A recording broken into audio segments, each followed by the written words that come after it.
masalah kompetensi personel nih ya. Kenapa di sini saya bagi tiga dari ada sekolah, pelatihan, pengalaman. Oke, kompetensi kita bisa capai dengan tiga cara gitu. Yang pertama sekolah ya. Kita tahu di Indonesia ini banyak sekolah yang menyediakan jurusan-jurusan yang khusus tentang analisis kimia seperti AK Bogor, SMAK, adapun sekolah-sekolah lain juga universitas juga menyediakan beberapa ilmu kimia yang nantinya kompetensi personelnya itu dia akan bekerja di lab dan menganalisis, ada yang mensintesis ya. Jadi salah satu kompetensi yang kita bisa capai itu kita bisa lewat sekolah itu ya. Terus yang kedua, kompetensi kita bisa dapatkan dengan mengikuti pelatihan yang bersertifikat kompetensi. Nah, sekarang banyak nih dengan maraknya BSN Badan Standarisasi Badan Nasional Sertifikasi Profesi mengkampanyekan tentang kompetensi. Sekarang sudah mulai banyak pelatihan-pelatihan yang diakhiri dengan uji kompetensi seperti yang dilakukan di kampus AK Bogor. Itu mahasiswa kami bekali dengan selain dengan ijazah ketika lulus, mereka juga akan membawa beberapa sertifikat kompetensi dalam bidang, salah satunya adalah instrumentasi AAS, terus validasi metode dan kalibrasi ya. Jadi istilahnya kalau mau perang itu senjatanya lebih banyak gitu. Jadi nggak hanya bawa ijazah aja, tapi dia membawa sertifikat kompetensi yang tadi itu ya. Jadi pelatihan bersertifikat kompetensi ini adalah pelatihan yang diuji kompetensinya oleh Badan Nasional Sertifikasi Profesi, di mana nanti ada asesor-asesor dari BNSP yang akan memastikan kompetensi Bapak dan Ibu sekalian, apakah Bapak dan Ibu memenuhi standar minimum keberterimaan dari kompetensi yang dipersyaratkan oleh BNSP. Dan ini modulnya bisa dilihat di internet, ada itu. BNSP telah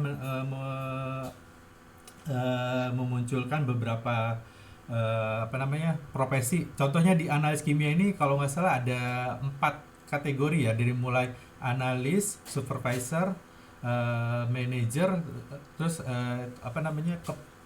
di atasnya manager tuh ke manajer puncak istilahnya itu ya. Dan itu kompetensinya setiap bagian itu berbeda-beda, seperti bagaimana analis itu nanti ada junior analis, ada senior analis gitu. Supervisor juga berbeda kemampuannya dibandingkan analis.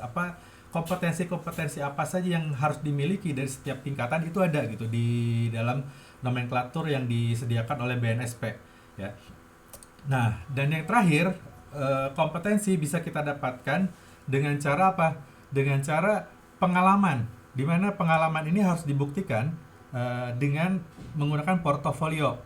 Contohnya gini, saya akan lebih percaya pada lulusan SMA tapi mempunyai portofolio pengalaman sebagai operator AAS selama 5 tahun dibandingkan sekolah-sekolah analis yang fresh graduate. Kenapa? Karena anak SMA yang telah menggunakan AAS selama lebih 5 tahun itu dia telah mengetahui seluk-beluk AAS. Minimal dia mengoperasikan. Seperti kita menggunakan motor, pengguna motor setiap hari akan mengetahui seluk-beluk tentang motor tersebut ya, dibandingkan orang yang baru menggunakan motor. Begitu juga dengan pengalaman gitu. Jadi pengalaman di sini adalah pengalaman bekerja di bidang tersebut. Misalkan kita kompeten bekerja menggunakan AAS selama 5 tahun. Dengan portofolio yang ada, itu kita bisa mengajukan uji kompetensi. Nanti tidak harus selalu diuji praktikumnya istilahnya. Cukup dengan menunjukkan beberapa portofolio yang kita punya, misalnya pengalaman bekerja, hasil print out dari alatnya, terus apakah pernah mengikuti uji banding dan segala macam, itu bisa sebagai penilaian pengalaman. Karena BNSP pun mengakui untuk teknik pengakuan tentang kompetensi berdasarkan pengalaman ini. Beberapa perusahaan telah menggunakan teknik dengan menggunakan portofolio pengalaman bekerja untuk grading dari pegawainya.